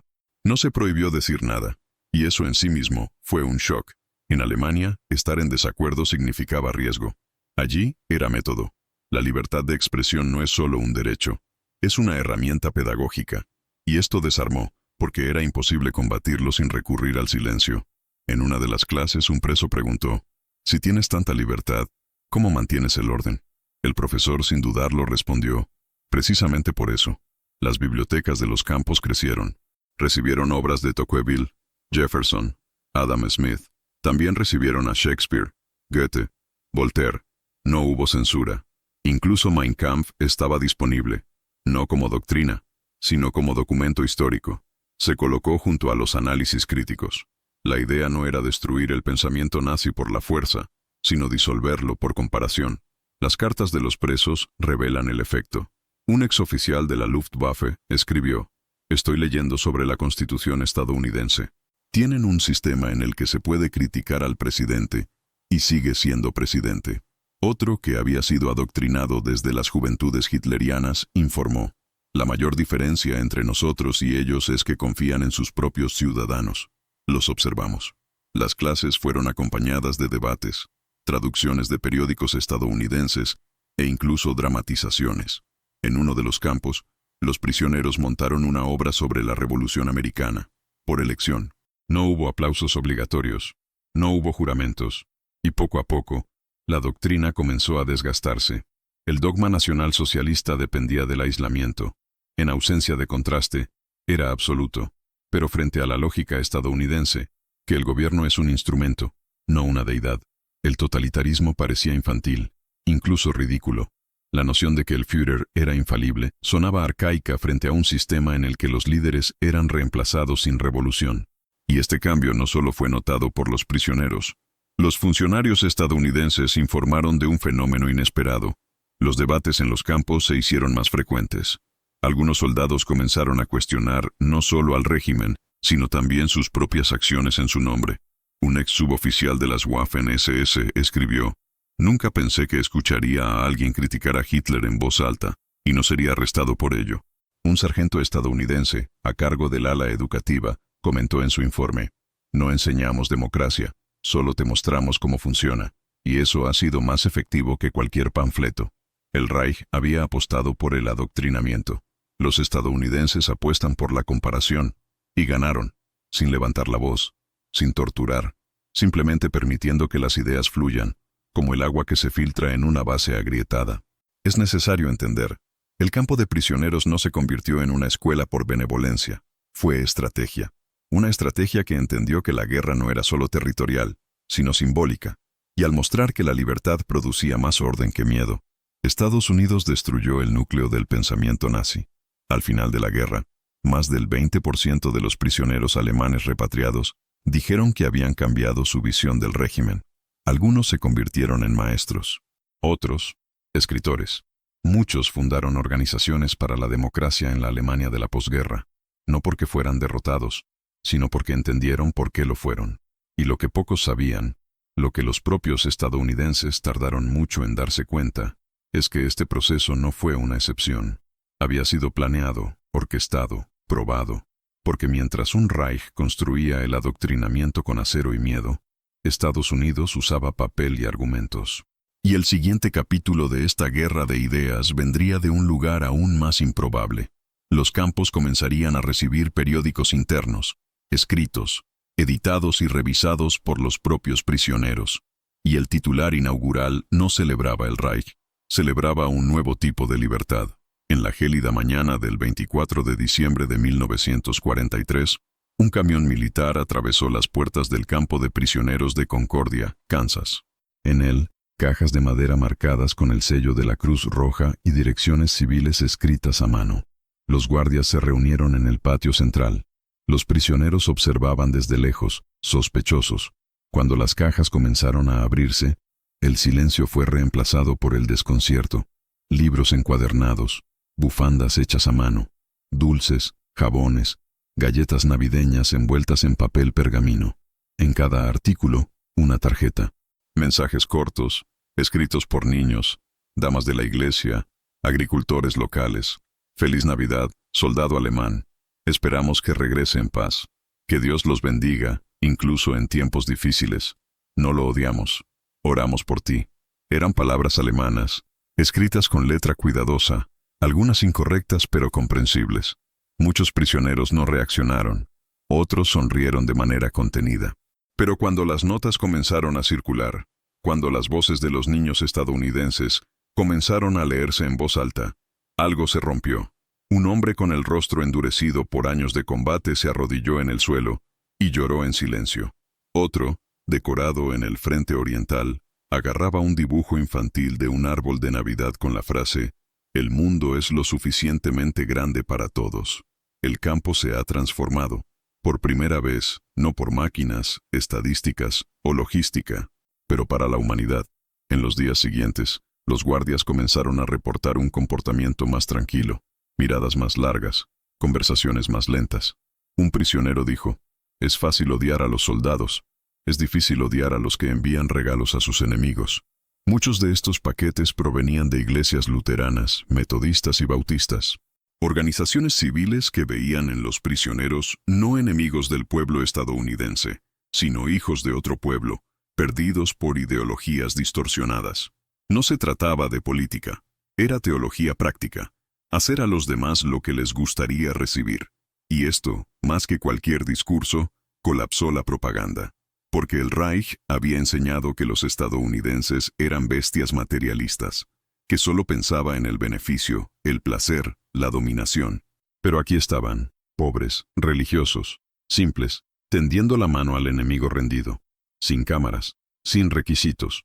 Los oficiales alemanes escribieron en sus diarios: «Hoy entendí por qué ganan». Otro señaló: «No sé si mi país habría hecho lo mismo». Estos informes no provinieron de traidores, provenían de soldados leales, entrenados y heridos, pero que, ante una gracia inesperada, se encontraron incapaces de mantener su odio. En la cena improvisada de esa Navidad, se dividieron panes dulces entre guardias y prisioneros. Una radio reproducía canciones navideñas a bajo volumen. Hubo un intercambio de saludos. A algunos prisioneros que sabían tocar instrumentos, se les permitió interpretar canciones de su tierra. El himno Stille Nacht se cantó al unísono, en alemán e inglés. Durante unos minutos, el campo no fue un campo. Era la humanidad en su estado puro. Y es en este punto que la fuerza estadounidense alcanza su forma más alta, no solo construyendo fábricas, barcos, carreteras, sino por mantener intacta la capacidad de compasión, incluso en medio de una guerra total. El impacto fue tan profundo que, años después, muchos de estos exprisioneros se mantuvieron en contacto con las familias que les escribían. Algunos visitaron los Estados Unidos en el periodo de posguerra. Otros, al regresar a Alemania, se convirtieron en pastores, maestros, periodistas, hombres que habían visto con sus propios ojos que el poder no necesita humillar para vencer. Un informe de inteligencia estadounidense de 1945 concluyó: la Navidad de 1943 tuvo un impacto psicológico mayor que el de cualquier folleto de reeducación. Fue el ápice de la inversión. Aquellos que esperaban brutalidad encontraron hospitalidad.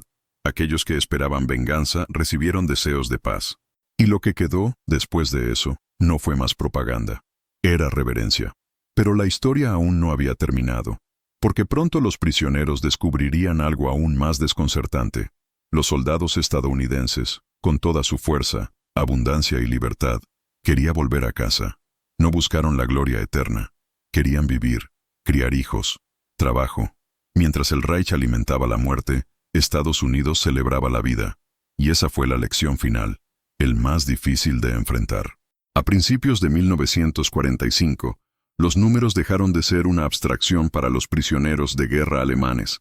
Antes, cualquier dato proveniente del enemigo era visto como exageración, artificio psicológico, propaganda aliada.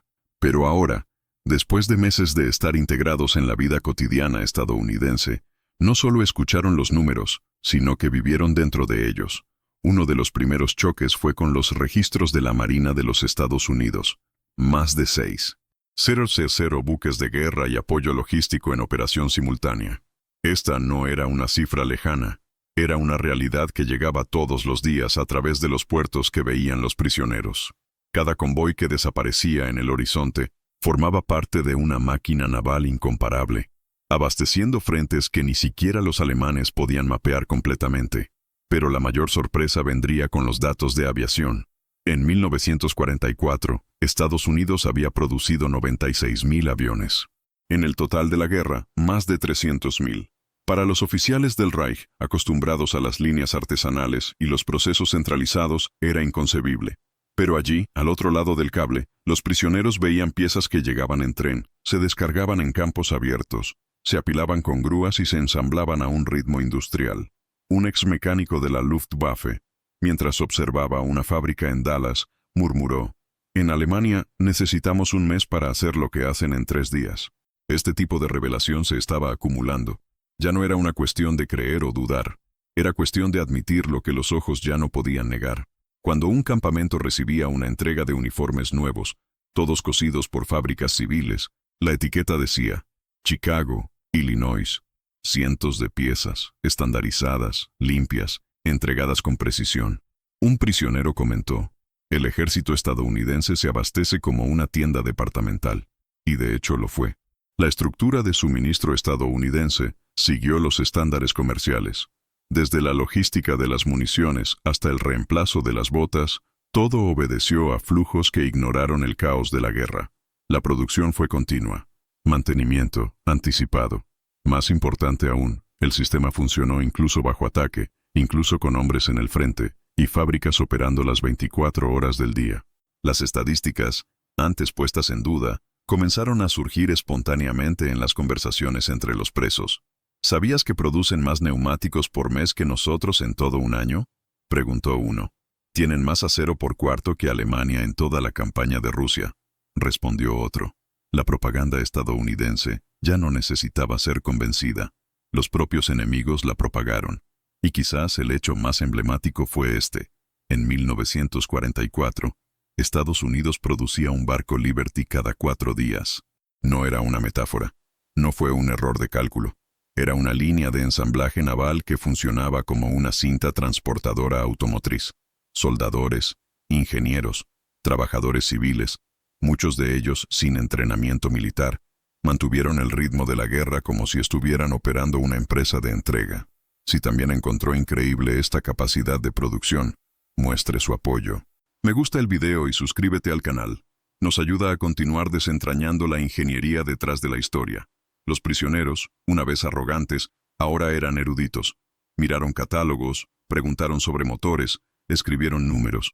Un ingeniero alemán, arrestado en Arizona, incluso escribió un informe interno, dirigido al alto mando alemán, pero que nunca se entregaría, en el que dijo: «Ganarán, no porque sean más valientes, sino porque son más rápidos, más técnicos, más organizados». Esta lucidez no borró el dolor de la derrota, pero transformó el significado de la guerra. Alemania luchaba por sobrevivir, América, por producción. Y lo que los prisioneros finalmente entendieron fue que el verdadero campo de batalla no era la trinchera, sino la fábrica. Porque en Estados Unidos incluso el tiempo se optimizó. Turnos precisos, comidas programadas, reparaciones planificadas. Había un sistema detrás de todo. Un sistema que convertía las ideas en acero, la comida en fuerza, la libertad en eficiencia. Al final de ese invierno, uno de los oficiales alemanes escribió en su diario: «La ideología decía que éramos superiores. La realidad muestra que éramos más ruidosos». La guerra, poco a poco, dejó de ser un combate entre ejércitos. Se convirtió en una confrontación entre civilizaciones. Y cuando los prisioneros miraron a su alrededor, en los comedores limpios, en los baños con calefacción, en las bibliotecas organizadas, no solo vieron infraestructura, vieron un engranaje vivo, donde cada ciudadano era parte del motor. El último bastión de la resistencia ideológica comenzaba a desmoronarse, porque los estadounidenses no necesitaban proclamar la grandeza. Lo demostraron. No hablaron de eficiencia, cumplieron. No predicaban la superioridad, practicaban la organización. Y los hombres que una vez se rieron de sus enemigos, ahora los miraban en silencio, con un respeto que no provenía del miedo, sino de la evidencia. Y lo que aún no sabían, pero estaban a punto de descubrir, era que esta misma estructura que abastecía a las fábricas y a las tropas también llegaba a las familias. Debido a que los soldados estadounidenses regresaron a los hogares con refrigeradores, automóviles, educación gratuita y periódicos. Y la libertad que organizó los campos también organizó la opinión pública. La guerra no se sostuvo por la censura, sino por la persuasión. Y ese fue el siguiente golpe. Una nación en guerra donde se permitía la crítica y sin embargo todos lo dieron todo. En los diarios de los prisioneros el cambio fue sutil pero definitivo. Términos como yanquis, capitalistas degenerados o enemigos del Reich, fueron reemplazados lentamente por expresiones como los estadounidenses, la gente de este país, los trabajadores de aquí. La retórica impuesta por años de adoctrinamiento comenzaba a dar paso a un vocabulario más humano y más desarmado, y cuando el lenguaje cambia, es una señal de que algo más profundo ya se ha transformado. En la primavera de 1945, miles de cartas comenzaron a ser analizadas por la censura militar estadounidense. Eran notas enviadas por los prisioneros a sus familias en Alemania. En muchos de ellos, ni siquiera se mencionó la guerra. En su lugar vinieron descripciones de la vida cotidiana estadounidense, el sonido de las locomotoras, la variedad de comidas, la limpieza de las calles, la amabilidad de los guardias. Un soldado de la Wehrmacht escribió a su esposa: «Nos tratan con más dignidad de la que el partido ha tratado a nuestros propios hombres».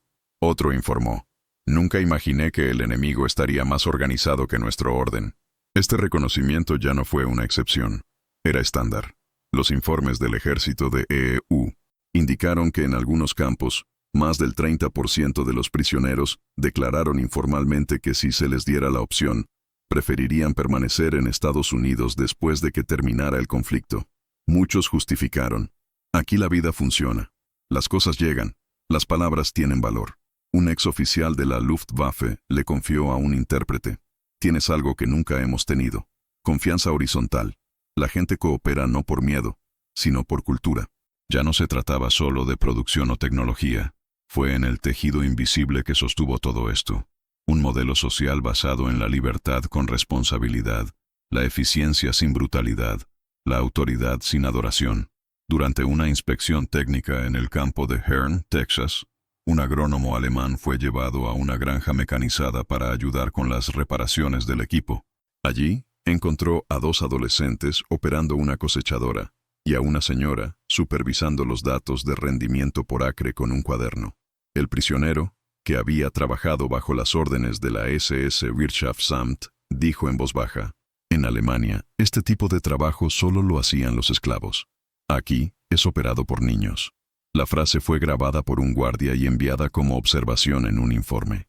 El impacto no fue solo técnico, fue generacional, porque allí, los prisioneros entendieron que estaban viendo no solo la fuerza del presente, sino el entrenamiento del futuro.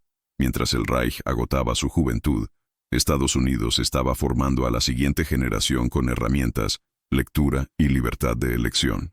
Esta inversión de valores se volvió insoportable para algunos.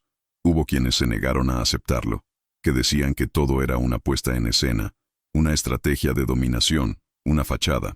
Pero incluso estos, con el tiempo, dejaron de discutir. La repetición de la eficiencia fue la negación de la excepción, y el silencio de estos hombres, más que sus discursos anteriores, era una prueba de que también habían sido derrotados en el campo moral. Al final del verano, a los prisioneros se les permitió instalar un pequeño teatro en el campo. La obra elegida, escrita por ellos mismos, mezclaba la sátira con reflexiones sobre la guerra. En el acto final, un personaje, un oficial arrogante, se enfrenta a un civil estadounidense que no le dice una palabra. Solo muestra una nómina, un retrato familiar y un periódico con el titular «Rendición del eje en Italia». El oficial guarda silencio, y también lo hizo la audiencia. La escena fue descrita por un observador estadounidense como una alegoría involuntaria del mismo colapso ideológico que hemos presenciado.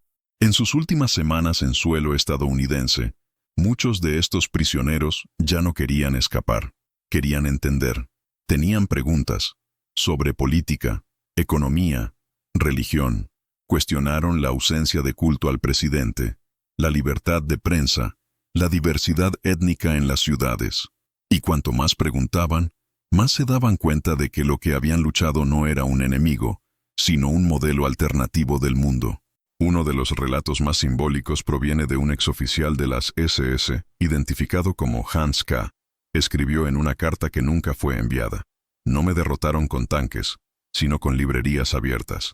No con bombas, sino con supermercados. No con miedo, sino con vecinos sonriendo». El respeto, que antes se imponía con uniformes y desfiles, ahora era espontáneo. Los guardias estadounidenses, en su mayoría jóvenes, trataban a los prisioneros con reglas claras, pero sin humillación. Hubo castigo, sí, pero también había lógica.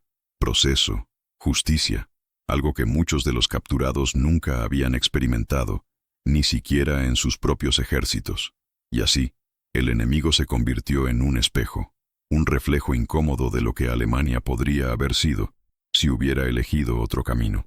Los prisioneros no solo admiraban a Estados Unidos, comenzaron a lamentar lo que el Reich les había quitado, el derecho a pensar por sí mismos.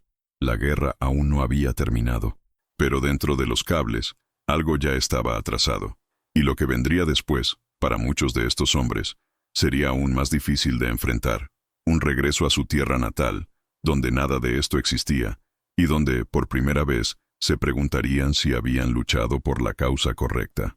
Cuando terminó la guerra, el regreso de los prisioneros alemanes a suelo europeo no fue una marcha de vergüenza, sino un proceso de reintegración cargado de una nueva conciencia.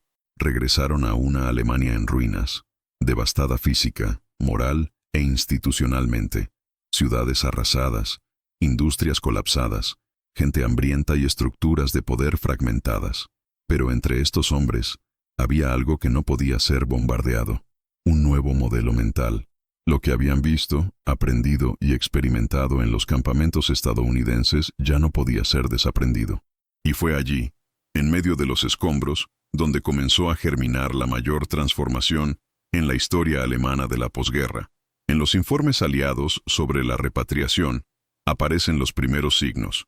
En los interrogatorios realizados por las autoridades británicas y francesas, los prisioneros recién devueltos hablaron con naturalidad sobre turnos de producción, gestión horizontal y control de calidad descentralizado. Los términos técnicos, absorbidos en las fábricas estadounidenses, comenzaron a circular en regiones que aún enfrentaban racionamiento de pan. En 1946, varios exprisioneros ocuparon puestos en juntas agrícolas y de reconstrucción locales. Los agricultores que habían visto cosechadoras automáticas en Iowa ahora estaban reconsiderando el modelo arcaico de las granjas alemanas. Los ingenieros que habían operado soldaduras eléctricas en Alabama comenzaron a diseñar talleres con una organización inspirada en Ford. El impacto más duradero, sin embargo, fue ideológico. Por primera vez, miles de alemanes habían visto, con sus propios ojos, que la democracia no era sinónimo de debilidad, que la libertad individual podía coexistir con el orden colectivo. Ese respeto por los derechos civiles no obstaculizó la productividad, todo lo contrario. En entrevistas realizadas en Baviera en 1947, varios exprisioneros declararon abiertamente que habían cambiado de opinión sobre el nacionalsocialismo. Uno de ellos dijo: "Aprendí que un pueblo fuerte no tiene que ser brutal, y que no hay que temer a un gobierno respetado". El punto de inflexión cultural surgió con fuerza en la región de Alemania Occidental. Allí, los expresos fueron los primeros en abogar por modelos educativos con énfasis en la ciencia, la ingeniería y la ética cívica. Algunos fundaron escuelas técnicas. Otros participaron activamente en la reorganización de los consejos locales, rechazando cualquier rastro de autoritarismo. Muchos rechazaron el regreso de figuras políticas asociadas con el antiguo régimen, no por venganza, sino por claridad moral. Habían visto el otro lado, y ahora sabían cómo comparar. Es posible trazar una línea invisible entre los campos de prisioneros estadounidenses y el llamado Wirtschaftswunder, el milagro económico alemán. El salto industrial de Alemania en las décadas de 1950 y 1960 no nació de la nada. Fue construido por manos que una vez sirvieron al Reich, pero que aprendieron a producir en libertad, a planificar sin miedo y a confiar en la lógica de la eficiencia democrática. Uno de los primeros centros de fabricación modular en la Alemania de la posguerra fue diseñado por un exprisionero que había trabajado en la línea de ensamblaje de motores en Pensilvania. Su informe técnico para el nuevo gobierno contenía dibujos directamente inspirados en modelos estadounidenses. Otro ejemplo simbólico proviene de la región de Baden-Württemberg, donde un pequeño grupo de antiguos cautivos organizó una cooperativa agrícola basada en los mohos vistos en Texas. Con control compartido, equipos estandarizados y gestión rotativa, la producción de la aldea se duplicó en solo 2 años. El éxito fue tan evidente que delegaciones de otras regiones comenzaron a visitar el sitio para estudiar el modelo. Y había más. La percepción de la libertad estadounidense como un bien tangible, no abstracto, comenzó a influir en la cultura cívica. Estos hombres, Una vez entrenados para obedecer sin cuestionar, ahora celebraban reuniones comunitarias, debates públicos y elecciones locales con transparencia. Muchos dijeron, si incluso nuestros enemigos nos han escuchado y respetado, ¿por qué no hacemos lo mismo entre nosotros? Este nuevo espíritu no vino sin resistencia. Los exfuncionarios del antiguo régimen intentaron marginar a estos hombres, llamándolos conversos, traidores ideológicos. Pero los resultados hablaron por sí mismos. La productividad creció donde trabajaban. El comercio se reorganizó. La confianza social regresó. Y con él, la reconstrucción. Lo más impresionante es que todo este proceso se llevó a cabo sin ocupación directa, sin imposición forzada. Fue una semilla plantada en silencio, mientras la guerra aún hacía estragos en el Pacífico. Y no se regó con discursos, sino con máquinas, libros, comidas completas y respeto. La ironía histórica es devastadora. Lo que el Reich trató de construir con gritos y armas, Estados Unidos lo inspiró con ejemplos y motores en marcha. Lo que la propaganda prometía por la fuerza, los estadounidenses lo entregaban por rutina. Y lo que Alemania no pudo imponer al mundo, Estados Unidos lo enseñó a sus prisioneros, no como dogma, sino como práctica. Y si hay un momento que simboliza este cambio, es en una carta escrita en 1948 por un exoficial de la Wehrmacht a un amigo aún escéptico. Escribe, me preguntaste por qué admiro a los que derrotaron a nuestra patria. La respuesta es simple, porque ganaron con dignidad. No nos humillaron, solo nos mostraron algo más grande que cualquier uniforme. Una forma de vida que produce, educa, respeta y gana. El legado no está solo en las fábricas reconstruidas o las escuelas creadas. Está en la nueva mentalidad que ha surgido de las cenizas. Una mentalidad que entendía que la eficiencia sin libertad es servidumbre. Ese orden sin compasión es tiranía. Y que la verdadera fuerza de una nación radica en su capacidad para levantar a la otra, incluso cuando él es el enemigo. Pero todavía hay una última pieza en esta historia. Porque mientras los alemanes reconstruían su propio país con lo que habían aprendido en los campos de Texas, Estados Unidos también observaba y comenzaba a comprender que su mayor triunfo no había sido militar, sino humano. Y eso conduciría a una transformación inesperada en la forma en que Estados Unidos se vería a sí mismo.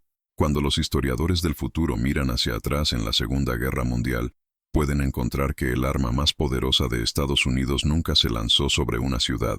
No estaba hecho de uranio ni llevaba ojivas. No vino con el sonido de sirenas o explosiones. Era silenciosa, cotidiana, persistente. Era la línea de montaje la que nunca se detenía, la tienda del barrio con estantes siempre llenos, el hospital de campaña donde incluso el enemigo era tratado con penicilina. El poder real que destruyó el Tercer Reich no vestía uniforme militar. Llevaba una bata de laboratorio, un delantal y un mono, y no se manifestó en batallas, sino en panaderías, fábricas, ferrocarriles, granjas. Toda una nación, impulsada por una lógica que el régimen nazi nunca logró descifrar. La libertad como motor de productividad. Cada prisionero que pisó suelo estadounidense, esperando brutalidad, encontró abundancia. Todos los oficiales que esperaban desacato recibían respeto. Y, ante esto, no hubo argumentos. No había publicidad que pudiera competir con lo que el ojo veía todos los días. Estados Unidos ganó no por ser perfecto, sino por funcionar, dando a cada ciudadano, incluso al más común, el poder de construir, producir, elegir. Y este poder, eso, sí, era absoluto. El Reich había prometido una utopía de orden y pureza, pero trajo miedo, escasez y ruinas. Estados Unidos, sin ninguna promesa, reveló una civilización basada en la suma de diferencias, pluralidad imperfecta y eficiencia organizada sin tiranía. Y esta diferencia era visible en el pan que no faltaba, en la fábrica que no dormía, en el niño que escribía tarjetas de Navidad a un prisionero. En sus últimos análisis internos, el alto mando alemán ya reconoció, aunque en términos técnicos, que no podían ganar. Las matemáticas eran implacables.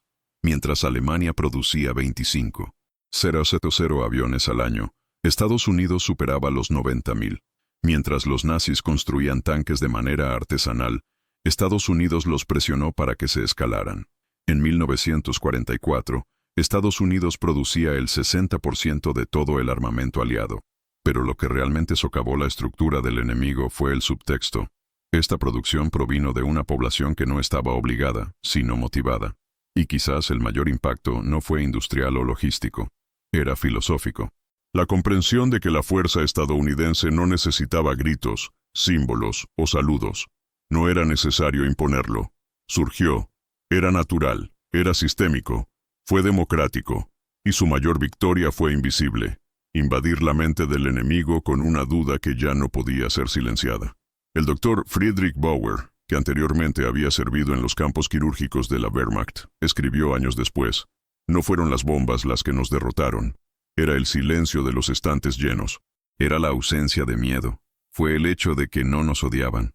Esta frase, rescatada en un simposio de reconciliación, se convirtió en un símbolo de lo que la guerra no destruyó, sino que reveló, porque al final, Estados Unidos no solo ganó la guerra, ella ganó la discusión. Demostró que el progreso no requiere opresión.